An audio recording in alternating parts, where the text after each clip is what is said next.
묵상해 왔습니다. 그리고 오늘 전도서 말씀을 마지막으로 나누고 그 다음 주 성탄절에는 골로새서 말씀을 나눠야 하지 않을까 여겨집니다.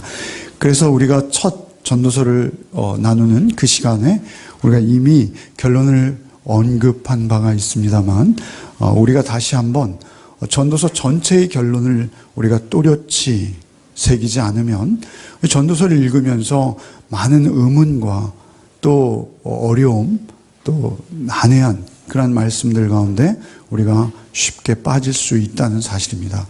그래서 오늘은 전도서의 결론의 말씀을 좀 깊이 있게 우리가 묵상해 보려고 합니다. 전도서의 결론이 중요한 것이죠.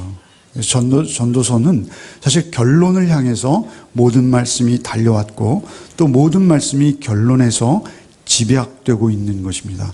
그래서 이 결론의 말씀을 우리가 나눌 때 우리의 인생의 흔들리지 않은 표대와 같이 그래 우리의 인생의 결론 부분에 내용이 되었으면 좋겠습니다. 그래서 어떤 한 주제를 우리가 가지고 하기보다는 이 말씀 전체가 의미하는 바를 대략 그 윤곽적으로 파악하고 그리고 그 윤곽의 중심을 여러분께 드리는 대로 하나님께서 들려주시는 대로 들으시는 시간이 되셨으면 좋겠습니다.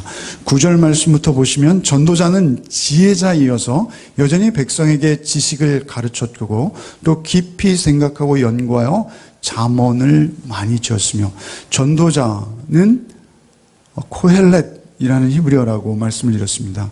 전도자는 설교자 또는 선생님 이런 의미가 더 강한 그러한 원어적 의미가 있습니다.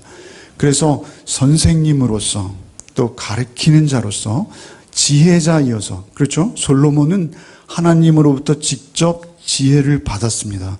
그래서 지혜자이어서 여전히 백성에게 지식을 가르쳤고 또 깊이 생각하고 연구하여 잠언을 많이 지었으며 잠언을 짓고 아가서를 짓고 전도서를 지었습니다. 물론 그것은 솔로몬이 지었어요. 그러나 사실은 하나님께서 그에게 영감을 주셔서 하나님의 성령의 도우심으로 하나님의 말씀을 받아 쓴 것이죠. 근데 중요한 것은 솔로몬의 권위, 솔로몬의 역할, 솔로몬의 권세, 그죠? 하나님으로부터 온. 그래서 그 성경을 기록하게 된 배경, 그래서 우리가 이해하고 들어갈 필요가 있다는 거죠. 솔로몬의 지혜는 하나님으로부터 온 것이죠.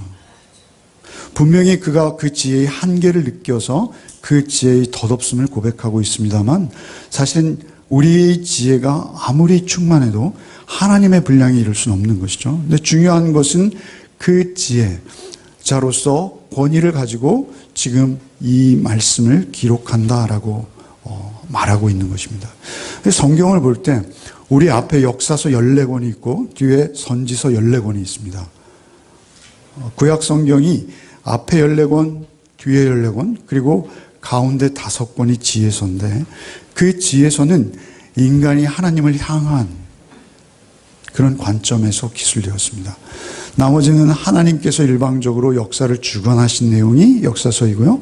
선지서는 선지자를 통해서 하나님 주신 말씀이에요. 그런데 하늘로부터 온전한 계시요 일방적인 계시라면 잠언이나 전도서나 아가서 이러한 성경의 말씀들은 인간의 생각 그리고 인간의 배경 인간의 삶의 정황의 자리에서부터 출발해서 하나님께로 드려지는 말씀입니다.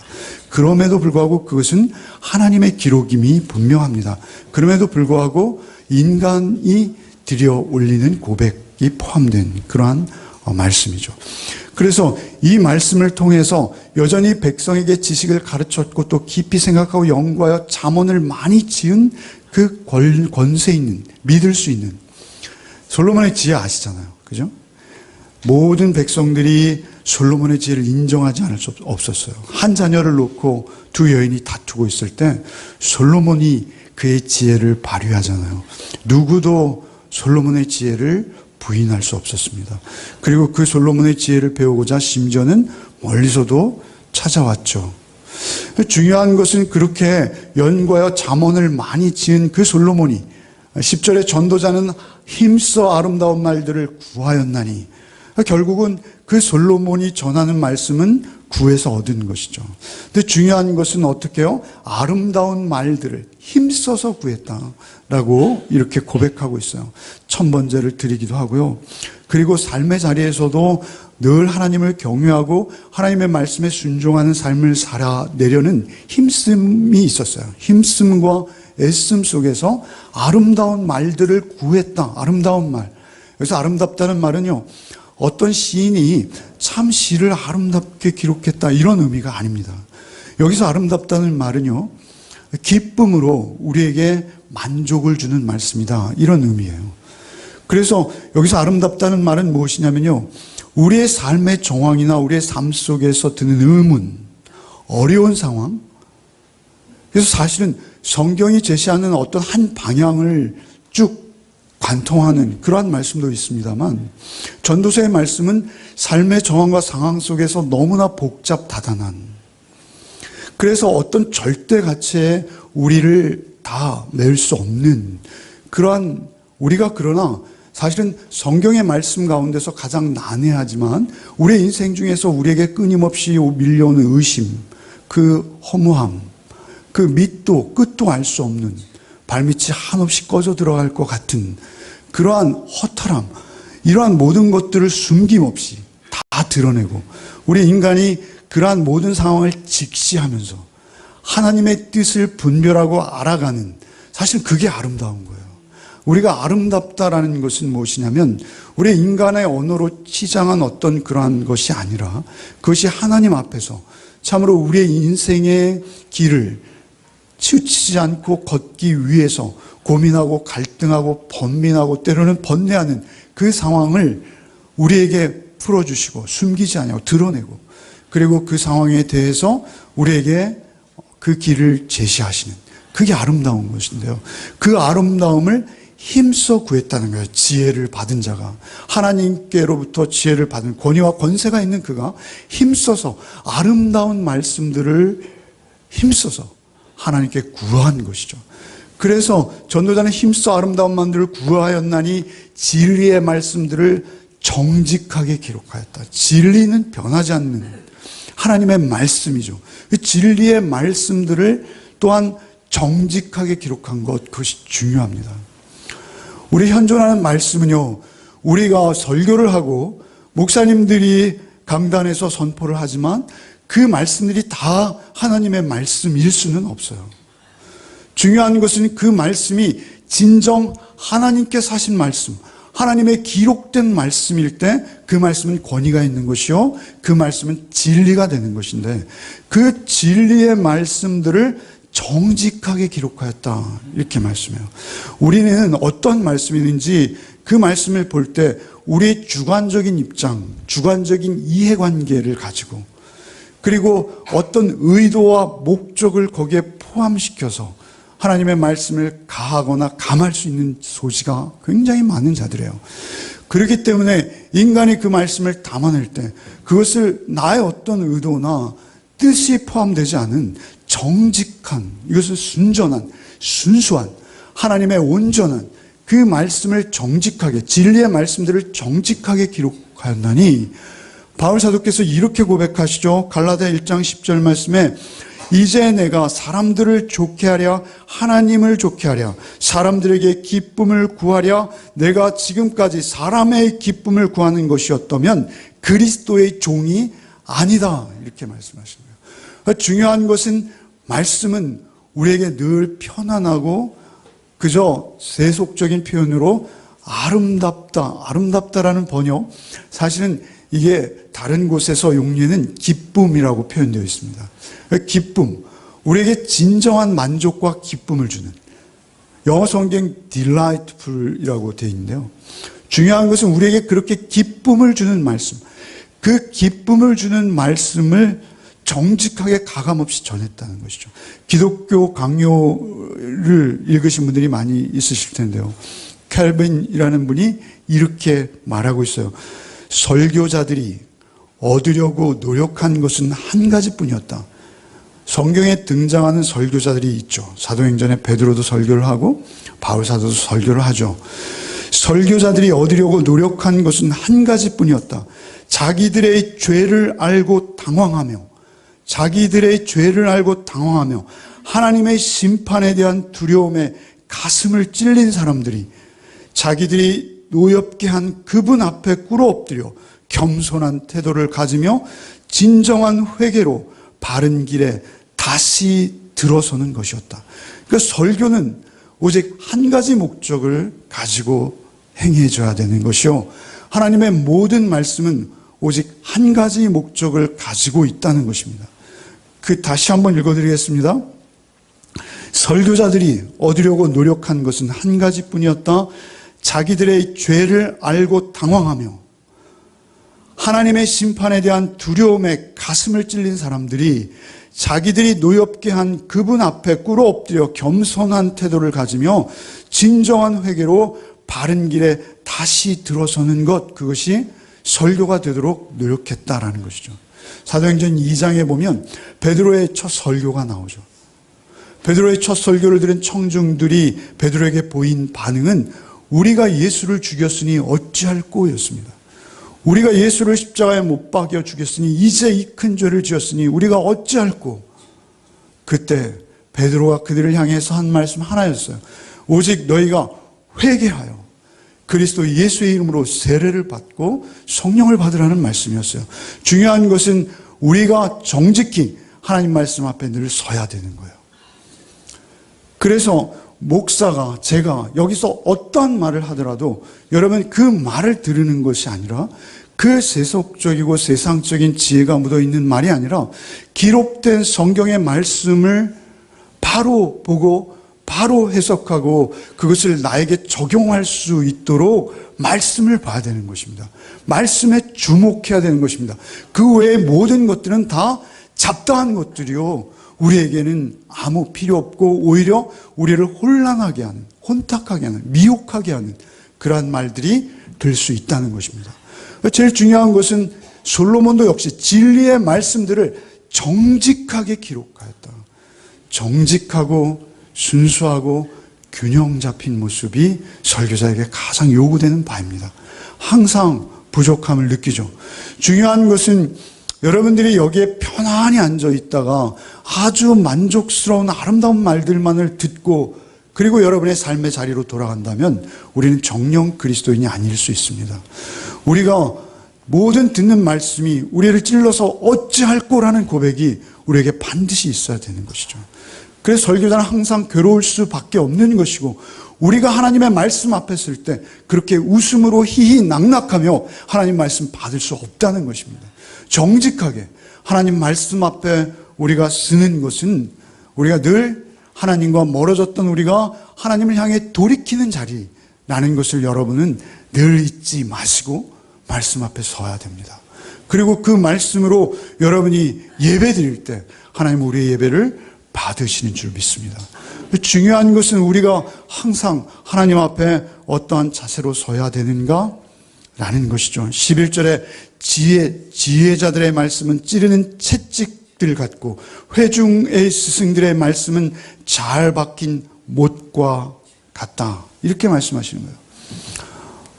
여기서 지혜자의 말씀, 회중의 스승들, 이것은 사실은 하나님의 말씀에 온전히 붙들리고 하나님의 말씀에 감동된 자, 그래서 하나님의 말씀을 대언하는 자, 그를 말하는 것입니다. 그가 말씀을 선포할 때 그 말씀이 우리에게 찌르는 채찍 같아야 된다, 이렇게 말씀하십니다. 찌르는 채찍은 무엇이죠? 그냥 채찍이 아니라 그 채찍에 가시가 박히고 유리 조각이 박혀있는 채찍입니다. 사실은 유대인들에게는 이 채찍이라는 히브리어가 익숙한 용어예요. 그들은 다 목축을 했기 때문에 짐승들을 다룰 때 쓰는 채찍을 잘 알고 있어요. 그 채찍으로 짐승들을 치는 거예요. 하나님의 말씀, 지혜자의 말씀은 그 찌르는 채찍, 그냥 맞는 채찍이 아니라 찌르는 채찍과 같아야 된다는 것이죠. 하나님의 말씀이 들려올 때 우리는 찔려야 돼요. 하나님의 말씀이 들려올 때 찌르는 채찍이 되어야 되는 거예요. 그 채찍과 같아야지 우리는 맹수로부터 보호받는 거예요. 그 채찍과 같아야지 우리의 길이 정확한 거예요. 그 채찍과 같아야지 우리가 낭떠러지로 떨어지지 않는 거예요. 그리고 그 채찍과 같은 말씀이 우리에게 정말로 나의 아픔으로 들려올 때 우리는 푸른 초장으로 인도를 받게 되는 것입니다. 우리에게 있어서 지혜자의 말씀은 언제나 편안한 말씀이 아니라 우리를 찌르는 채찍이라는 것을 기억하시고 그 채찍을 달게 받으시는 복이 있으셔야 합니다. 그 채찍의 말씀을 받을 뿐만 아니라 또한 뭐라 하십니까? 회중의 스승들의 말씀은 잘 박힌 못과 같다, 이렇게 말씀하세요. 여기서 못은 우리가 벽에다 못을 걸 때 박는 못이 아니에요. 여기에 목도 역시 유대인들에게는 아주 익숙한 용어예요. 그래서 그들이 천막을 칠 때 박는 팩이라는 거 아시죠? 그겁니다. 팔레스틴의 기후는 아주 변화무쌍하죠. 바람이 심하고 평지입니다. 그곳에 그들이 유목 생활을 하면서 텐트를 치면 센 바람이 오면 텐트는 힘없이 무너질 수 있습니다. 그런가 하면 심지어 바람에 날려갈 수도 있습니다. 그러나 잘 박힌 못 하나는 어떠한 강한 바람에서도 텐트의 전체 하중을 견디고도 남음이 있다는 것입니다. 그런데 하나님의 말씀은 그 무게를 다 감당할 수 있을 만한 힘이 있다는 거예요. 그것을 버틸 만한 능력이 있다는 거예요. 우리의 삶이 요동하고 마치 우리의 어린아이와 같아서, 수요일의 말씀이죠. 우리가 어린아이와 같아서 세상의 지혜와 세상의 달콤한 가르침들에 우리가 이리 흔들리고 저리 흔들리며 요동할 때, 그때 진정 하나님의 말씀이라면 그 말씀 한마디만 우리가 제대로 붙들어도 그 말씀은 우리에게 잘 박힌 못과 같이 되어서 그 말씀이 우리의 삶 전체를 지탱해 줄 뿐만 아니라 우리의 삶이 흔들리지 않고 견고한 반석 위에 세워진 잘 져진 집과 같이 우리의 삶이 그렇게 견고하게 서갈 수 있다라고 말씀하시는 것입니다. 지혜자의 말씀은 찌르는 채찍들과 같고 회중의 스승들의 말씀은 잘 박힌 못과 같다. 여러분, 그 말씀 한마디, 아무리 사소한 말씀이라 할지라도 분명 하나님의 말씀이 음성이라면 그 말씀 붙드셔서 잘 박힌 못과 같이 여러분의 삶을 견고하게 지탱해 주는 복이 여러분의 삶 속에 있기를 바라요. 그것이 큐티하는 거예요. 그것이 늘 묵상하는 거예요. 그 말씀이 어디서부터 말미암았어요? 말씀은 잘 박힌 못과 같으니 다 한 목자가 주신 바라. 여기서 제일 중요한 단어는 한이에요. 한, 원이라는 것입니다. 유일하다는 것입니다. 그것은 지혜자가 주는 듯 하나, 회중의 스승이 주는 듯 하나, 그것이 하나님의 말씀일 때 그것은 하나님으로부터만 말미암는 한 목자라는 것입니다. 오직 유일한 한 분 목자, 우리의 영원한 목자 누구십니까? 우리 주 예수 그리스도시죠. 하나님이시기도 하신 우리의 영원한 목자. 요한복음 10장에서 말씀하시잖아요. 나는 선한 목자라. 선한 목자는 양들을 위하여 목숨을 버리거니와 라고 말씀하신 바로 그 목자. 사실은 한 목자, 말씀이 육신이 되어서 오신 그분, 사실은 그 목자의 음성을 듣고 우리는 따라가는 것입니다. 그 목자를 따라갈 때 한 목자가 주신 바이기에 그 목자에 집중하는 거예요. 그 목자의 음성을 듣는 거예요. 그리고 그 목자의 음성을 생명으로 알고 쫓아가는, 그것이 우리의 인생 최고의 복이라는 사실입니다.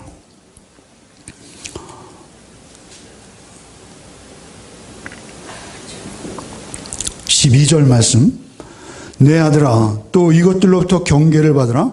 많은 책들을 짓는 것은 끝이 없고 많이 공부하는 것은 몸을 피곤하게 하느니라. 내 아들아, 이 말씀은 아주 애정어린 말씀입니다. 사실은 르호보암 그 아들을 일컫는 것이 아니라 이 말씀은 오고 오는 세대의 유대 족속 전부, 오늘날 영적 이스라엘인 우리 전부를 일컫는 말씀입니다. 아들아, 사랑하는 아들아, 또 이것들로부터 경계를 받으라. 많은 책을 짓는 것이 끝이 없고 많이 공부하는 것은 몸을 피곤하게 하느니라. 사실 저도 제 책장에 많은 책들이 있습니다.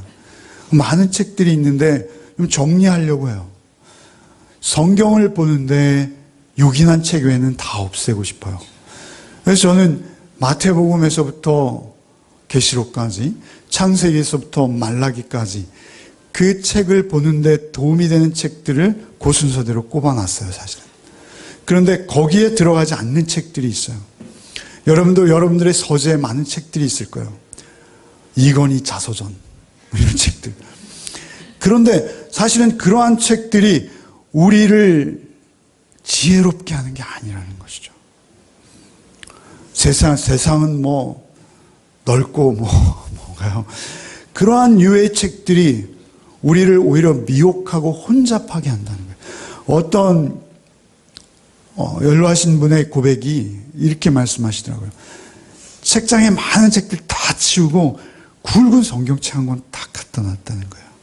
그리고 그 성경 말씀을 매일 묵상했더니 놀라운 것은 내가 사람들을 만나고 이야기하고 대화하는 모든 과정 가운데 놀랍게도 나에게 주신 그 말씀이 너무나 깊이 공감되어지고 깨달아지면 어디 가든지 그 말씀이 나에게 나온다는 거예요. 그런데 놀라운 것은 또 그 말씀이 필요한 사람만 만나게 하신다는 거예요. 그래서 그 말씀이 필요한 사람에게 그 말씀을 전할 때 내가 생명의 도구로 쓰임받는 것을 요즘 날마다 경험합니다. 이렇게 말씀하시는 분이 있더라고요. 중요한 것은 우리가 세상의 지혜와 세상에 우리를 미혹하게 하는 많은 논리들을 우리가 너무 많이 관심을 가질 필요가 없다는 것입니다. 오직 성경을 바로 보고 성경을 바로 익힐 수 있도록. 중요한 것은 끝이 없고 끝이 없어요. 그 책들을 짓는 것, 오늘도 쏟아져 나오는 신간서적들이 수도 없어요. 그렇게 끝이 없고 많이 공부하는 것은 몸을 피곤하게 한다. 13절에 일의 결국을 다 들었으니 라는 것은 이 뒷말씀을 수식할 수도 있고 이 전말씀을 수식할 수도 있어요. 그러나 여기서는 지금까지 말씀하신 모든 전도서의 말씀, 이 결국을 다 들었으니, 이것 다 들었으니 이 말을 지금까지 내가 이어온 이유는 하나다. 그것은 무엇입니까? 하나님을 경외하고 오직 그 명령을 따를지어다. 이 말씀이 전도서의 결론인 것입니다. 오직 하나님을 경외하고 그 말씀을 따를지어다. 이것이 오늘 전도자가 우리에게 주는 결론인 것입니다. 하나님을 경외한다. 경외라는 단어는 이야기하고 이야기해도 끝이 없는 단어입니다. 경외라는 단어는 참 어려운 단어예요. 직접적인 뜻은 늘 말씀드리지만 하나님을 두려워하는 것이죠. 하나님을 두려워한다는 것은 너무 막연하죠. 그러나 하나님을 두려워한다는 건 무엇입니까? 완전하신 그분, 죄가 하나도 없으신 완전한 거룩이신 그분 앞에 죄 많은 우리 인생들이 있을 때 두려울 수밖에 없는 거예요. 이 두려움은 사실 우리가 세상에 말하는 공포나 이런 것이 아니라 전능하신 나를 만드신 그분 앞에 여러분 서 보셨습니까? 그 두려움인 거예요. 사실은 하나님을 경외한다는 것은 출애굽기 4장 10절에 이렇게 말씀하세요. 내가 호렙산에서 내 하나님 여호와 앞에 섰던 날에 여호와께서 내게 이르시기를 나를 위하여 백성을 모으라. 내가 그들에게 내 말을 들려서 그들로 세상에 사는 날 동안 나 경외함을 배우게 하며 그 자녀들에게 가르치게 하려 하노라. 이렇게 말씀하시거든요. 그러니까 그 호렙산, 시내산에서 하나님이 이스라엘에게 말씀하려고 나타나실 때 이스라엘 백성을 두려웠어요. 당신이 나가서 받아오세요. 우리는 하나님 앞에 설 수 없습니다. 라고 그들이 거절했죠. 중요한 것은 그 하나님의 말씀이 들려올 때 그 말씀을 듣는 것이 경외예요. 그것을 성경은 경외라고 말씀하세요. 그들로 세상 사는 날 동안 나 경외함을 배우게 하며, 우리가 늘 경외한다는 것은 하나님의 말씀을 듣는 게 경외하며, 여러분 살아계신 하나님의 음성을 들어보신 적이 있으십니까? 사실은 우리는 그 말씀 듣고 살아가는 것이죠. 그러나 그 말씀이 참으로 온전하게 살아계신 하나님의 음성으로 들을 때 우리는 두렵고 떨림으로 그 말씀 앞에 반응할 수밖에 없는 것입니다. 그 말씀에 붙들릴 수밖에 없는 것이죠. 그 말씀이 온전하게 우리가 들려오기를 바라며 그 말씀에 늘 귀 기울이는 것이 우리의 삶의 여정인 것입니다. 그렇게 경외함으로 하나님 앞에 살아갈 때 잠언 14장 27절에 여호와를 경외하는 것은 생명의 셈이라 사망의 그물에서 벗어나게 하느니라. 그 하나님의 경외함으로 우리가 하나님 앞에 늘 그 음성에 메말라하며 굶주려 할 때 하나님 음성을 듣게 되면 그것이 우리의 생명의 셈이요 우리에게 영원한 삶을 주시는 하나님의 놀라운 선물이라는 것입니다. 그 하나님의 음성이 여러분의 늘 들리시기를 바랍니다. 그 하나님의 음성을 우리는 귀 기울이고 애쓰고 힘써서 그 하나님을 음성을 붙들기 위해서 우리는 사실은 살아가는 것입니다. 고린도후서 7장 1절 말씀 그런즉 사랑하는 자들아 이 약속을 가진 우리가 하나님의 말씀을 가진 우리가 하나님을 두려워하는 가운데 하나님을 경외하는 가운데 거룩함을 온전히 이루어 육과 영의 온갖 더러운 것에서 자신을 깨끗하게 하자 이렇게 말씀해요. 하나님의 것으로 하나님을 경외하는 자 하나님이 구별해 내시는 것입니다. 그래서 그 구별해낸 자는 하나님의 음성을 듣고 하나님의 음성을 쫓아서 그 삶을 드리며 살아가게 된다는 것입니다. 하나님 경외와 하나님 순종은 같은 거예요. 하나님 경외와 순종은 마치 실과 바늘과 같은 거예요. 오늘 말씀 뭐라 하나님을 경외하고 그 명령들을 지킬저다. 하나님을 경외하는 자만 그 명령을 순전하게 지킬 수 있어요. 하나님을 경외하지 않고 그 명령을 하나님의 기쁘신 뜻을 따라 지켜낼 수 있는 자는 이 땅에 없는 것입니다. 중요한 것은 하나님의 말씀을 들어야 되고 그 말씀을 경외함으로 받아야 되고 그 말씀을 받은 자 그것에 순종해야 돼요. 그 명령을 지킬지어다. 이것이 우리가 모든 헛됨을 극복하는 유일한 길이에요. 우리의 모든 헛됨을 유일하게 극복할 수 있는 길은 그 명령을 순종함으로 지켜내는 거예요. 그 순종이 곧 경외예요. 경외가 순종이고 순종이 경외라는 거예요. 아브라함이 이삭을 하나님께 드릴 때 하나님께서 아브라함에게 이렇게 말씀하시죠. 그 아이에게 내 손을 대지 말라. 그에게 아무 일도 하지 말라. 내가 내 아들 내 독자라도 내게 아끼지 아니했으니 내가 이제야 내가 하나님을 경외하는 줄을 아노라. 경외하는 것은 순종과 뗄 수 없는 거예요. 순종할 때 우리 하나님을 경외한다 하는 것이고 하나님을 경외하는 자가 하나님 말씀에 순종하여 거룩하게 구별된 삶을 살아간 능력이 그에게 하나님으로부터 주어지는 줄 믿습니다. 그렇게 하나님을 경외하고 그의 명령들을 지키는 것. 아브라함이 왜 할 말이 없겠어요? 하나님, 당신 내가 믿는 하나님 진정 맞습니까? 주실 때는 언제고 이 아이 죽으면 어떡하라고요? 이 아이 왜 데려가시는 거예요? 하나님, 전 그럴 수 없습니다. 당신이 하나님이라면 인신제사를 받으십니까? 사람의 피로 하나님 제사 받으세요? 사실 하나님은 우리를 그 피를 흘려서 우리를 구속하시죠. 그러나 우리는 그렇게까지 하나님께 헌신할 수 없는 자들이에요. 그래서 아브라함이 그렇게 하나님께 대항할 수 있었어요. 그러나 아브라함은 경외함으로 순종할 수 있었어요. 우리의 이성과 우리의 지혜가 아니라 하나님의 경외함으로. 노아를 성경이 이렇게 말해요. 히브리서 11장 7절에 믿음으로 노아는 아직 보지 못한 일에 경고하심을 받아 경외함으로 방주를 예비하여 그 집을 구원하였으니 경외함으로 방주를 예비할 수 있었어요. 여러분, 그 시대에 노아를 향해서 얼마나 사람들이 비웃고 조롱하고 야유했겠어요. 해가 쨍쨍한 날, 그것도 산 위에다, 그것도 짧지 않은 전생애를 들여서 방주를 짓고 있는 노아를 볼 때 사람들은 비웃었을 거예요. 그러나 그 일을 계속 멈추지 않고 계속할 수 있었던 근거, 그 이유는 무엇이죠? 하나님의 음성을 들은 거예요. 하나님의 음성이 그에게 들려올 때 경외함으로 그 말씀에 순종해 내는 삶을 산 것이죠. 그것은 진리의 말씀을 따르는 삶이었기 때문에 반드시 생명의 구원으로 연결될 수밖에 없는 거예요. 그 진리의 말씀을 따르고 순종했을 때 그 보상과 대가는 영원한 생명이라는 것을 우리는 잊지 말아야 합니다.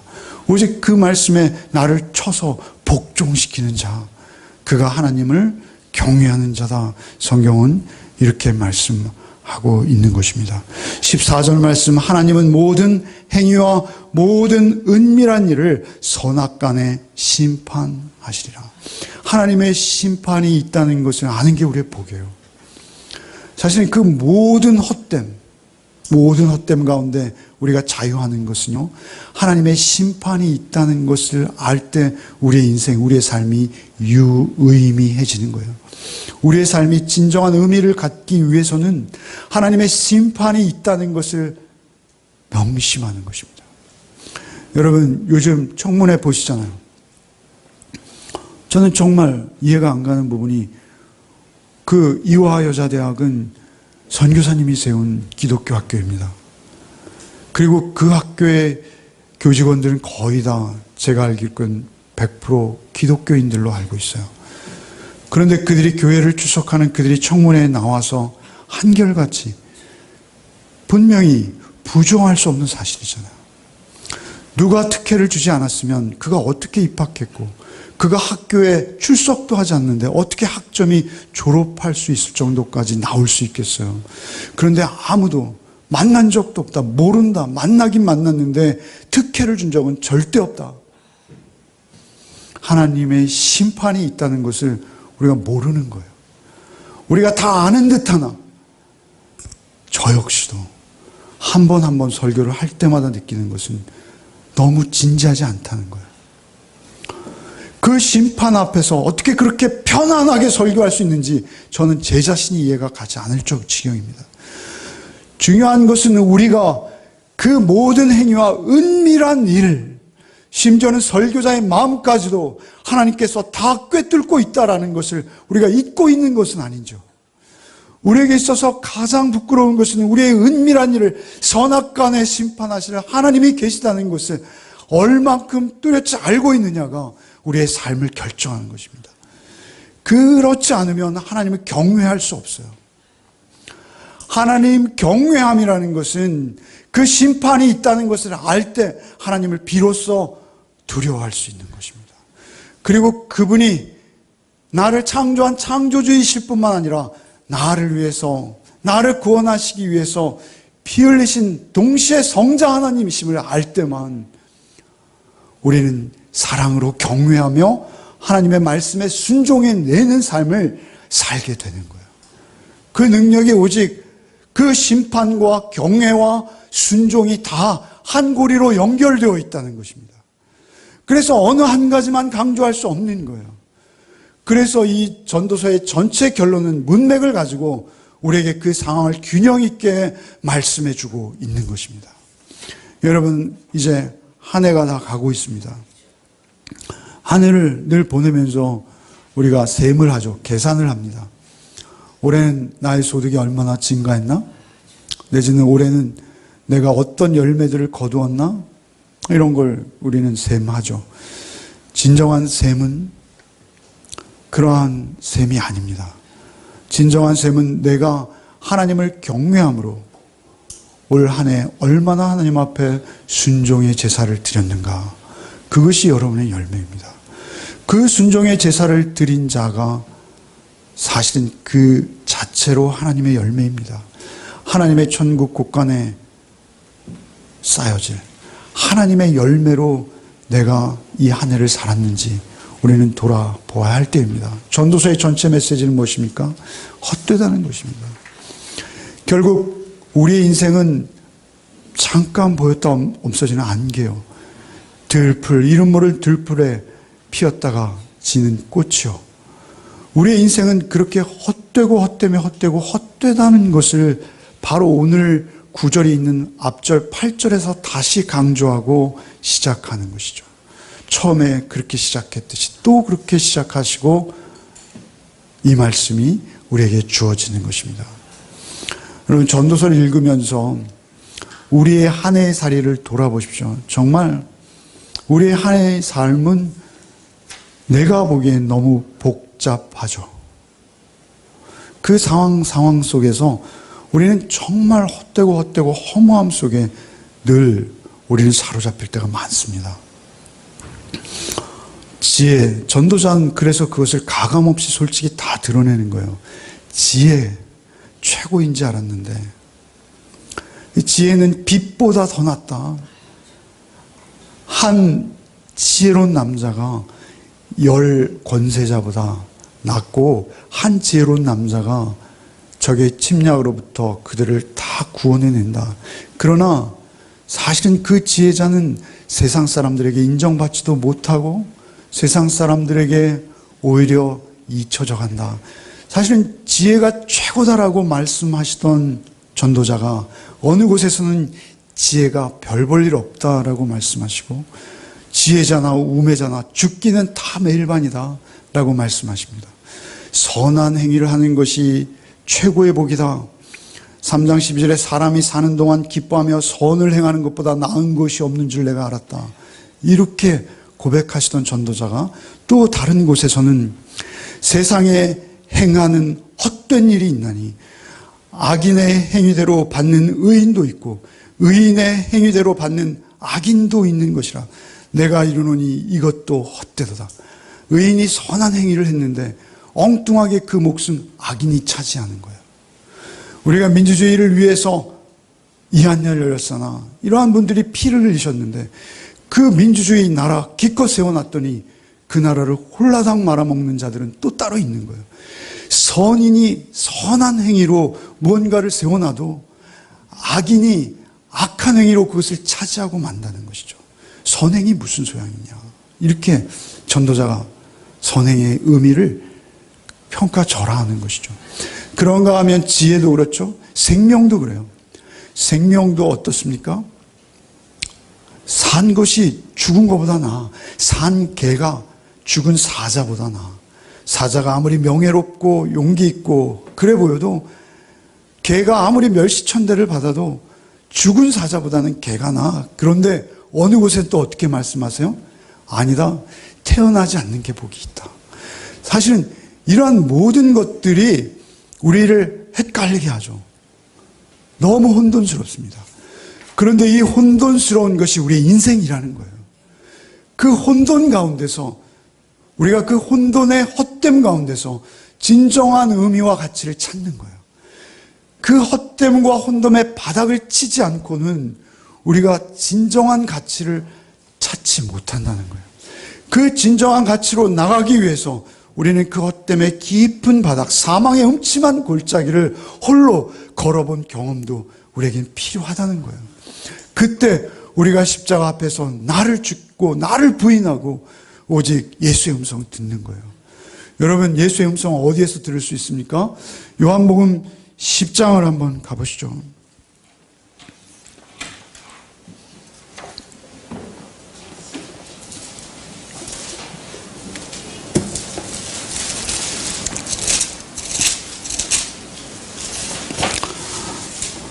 삼절로 6절 한번 같이 읽어보겠습니다.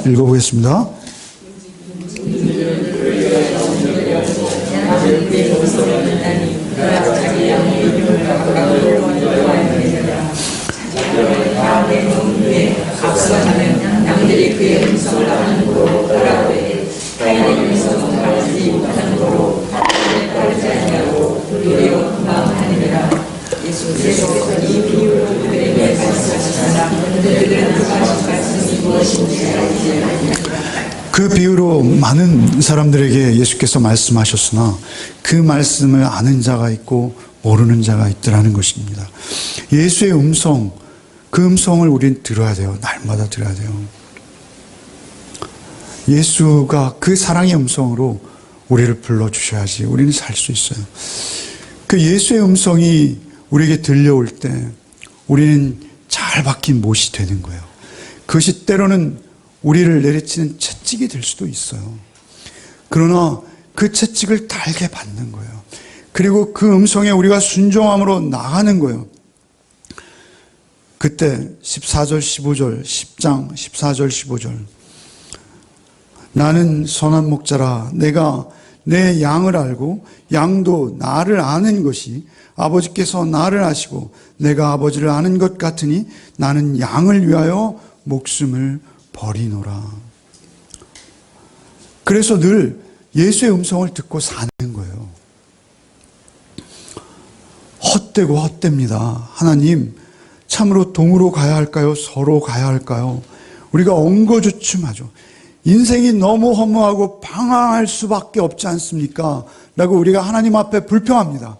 그때 주님께서 말씀하신 거예요. 내가 곧 길이요 진리요 생명이니 나로 말미암지 않고는 아버지께 올 자가 없다 말씀하신 거예요. 그때 우리가 주의 음성을 듣고 우리의 길을 가게 되는 것입니다. 지혜자도 우매자도 결국 죽지 않습니까? 죽음이 우리를 갈라놓을 것이요 죽음이 우리의 삶을 다 헛되게 할 것 아닙니까? 내 아들도 믿을 수 없고 내 후손들도 믿을 수 없고 내가 금은으로 저 예루살렘 성을 멋지게 지어놨지만 저거 다 불탈 것 같고 우리 후손들은 오히려 철사에 눈이 꿰어져서 줄줄이 엮여서 벌거벗긴 채 끌려갈 것 같고 솔로몬은 지혜자였기 때문에 이스라엘의 미래를 보고 있었을 거예요. 중요한 것은 이 헛되고 헛된 이 인생 어떻게 해야 합니까? 우리 다 죽으면 끝이고 내가 쌓아놓은 거 다 허당이잖아요 라고 말할 때 주님께서 아니다, 나는 부활이요 생명이니 나를 믿는 자는 죽어도 죽지 않겠고 영원히 살겠다. 우리에게 영원한 시간을 사모하는 마음을 주신 거예요. 여러분, 우리는 주의 음성을 듣지 않으면 채워질 수 없는 게 있어요. 하나님의 형상을 담도록 지어줬어요. 그래서 우리가 세상의 욕심을 다 채워도 솔로몬처럼 다 가질 수 있었지나 채워지지 않는 거예요. 그렇게 다 최고 정상의 삶을 살아낸 그가 헛되다라고 말할 수밖에 없어요. 그의 욕심을 채울 자는 아무도 없는 거예요. 우리가 이건희 씨 이상 우리의 재물을 소유해도 조금만 더 갖고 싶은 게 인간이라는 거예요. 왜냐하면 우리 하나님의 형상을 본받도록 창조되었어요. 그래서 우리는 영원한 것으로 채워지지 않으면 채워지지 않는 거예요. 우리가 하나님의 형상을 가지고 있기 때문에 우리 시간의 제약이 있고 우리 지혜의 제약이 있고 우리가 공간의 제약이 있어요. 우리의 소유에, 우리 심지어는 우리의 욕심도 우리 채울 수 없어요. 그러나 그 모든 것들을 다 채우고도 넉넉히 하나님 한 분만으로 충분합니다 라고 채울 수 있는 것, 그것은 오직 하나님 형상대로 창조된 하나님 형상 닮은 우리가 하나님이 우리에게 찾아오시고 우리 안에 함께 하시고 나에게 거해 주시지 않으면 우리는 결코 영원히 채워질 수 없는 존재라는 것을 아는 것이 지혜인 것입니다. 그것을 알 때 우리 하나님을 경외함으로 하나님께 순종하며 나아갈 수 있어요. 헛되고 모든 헛된 것에 노예의 삶을 살아가고 있는 우리를 향해서 주님께서 말씀하시는 거예요. 수고하고 무거운 짐진 자들아 다 내게로 오라. 내가 너희를 쉬게 하리라. 주의 음성이 우리에게 날마다 들려와야 되는 거예요. 전도서의 모든 대목 돌아가는 그곳마다 모두 주의 음성이 그곳에서 메아리칠 수 있어야 하는 것입니다. 그렇게 주의 음성이 우리에게 들려올 때 주의 음성만 믿고 그 목자의 음성 쫓아가는 복이 여러분에게 있으시길 바랍니다. 왕이야, 주님이 저를 불러주실 때가 있어요. 여러분 각자의 음성, 여러분 각자의 이름을 주님께서 부르실 때가 있어요. 내가 널 위해 너의 그 헛됨의 종노릇하는 너를 자유케 하기 위해서 내가 그 음성 들려주러 이 땅에 내려왔다. 2000년 전 크리스마스 그때 내려온 것이 아니라 나는 보혜사로 성령으로 내 안에서 말씀하고 있지 않니? 라고 우리에게 그 음성 들려주시는 것입니다. 그 음성 날마다 듣는 복이 저와 여러분에게 있기를 바랍니다. 그래서 오직 이 혼탁하고 어지러운 나라 중에 이 삶 중에 오직 길이요 진리요 생명 되신 예수만 바라보며 부활의 영생을 우리 안에 확신하며 길과 진리 되신 예수만 쫓는 복이 있으실 때 여러분 자체가 열매요. 여러분 자신을 통해서 하나님의 영광을 하나님께서 챙기실 줄 믿습니다. 그렇게 하나님의 순종하는 우리 열매 맺는 교회 되기를 축원합니다. 569장 찬송가 하고 마치겠습니다.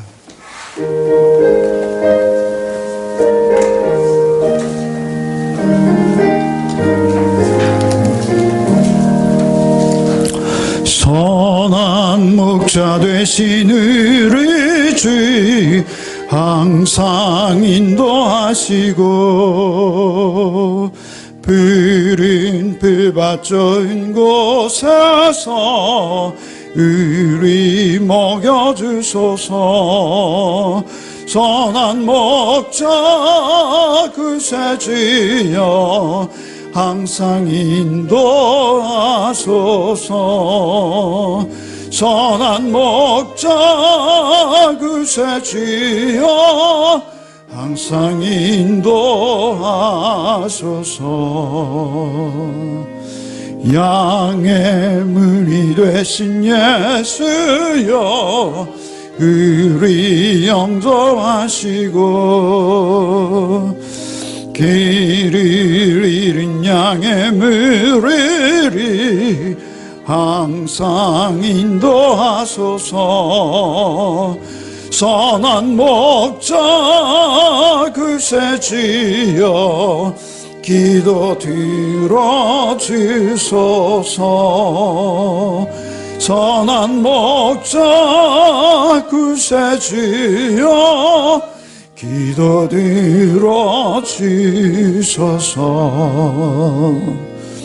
힘이 많고 약한 우리를 용납하여 주시고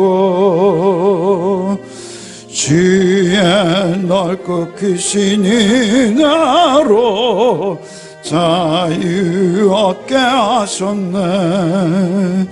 선한 목자 구세주여 지금 나아갑니다. 선한 목자 구세주여 지금 나아갑니다. 일찍 주의 뜻을 따라서 살아가게 하시고 주의 크신 사랑 베푸사 따라가게 하소서. 선한 목자 구세주여 항상 인도하소서. 선한 목자 구세주여 항상 인도하소서.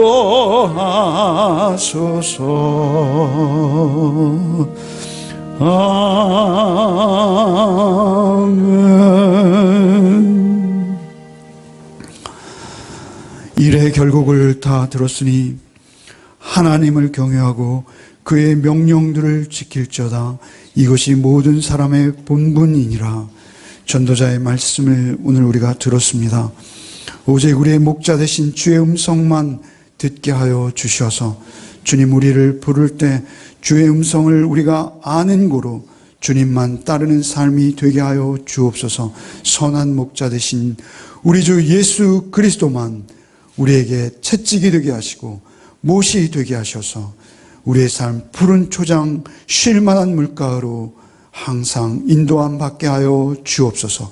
주님만 우리의 목자이심을 고백할 때 우리의 영원한 목자 되신 우리 구주 예수 그리스도의 이름으로 기도하옵나이다. 아멘.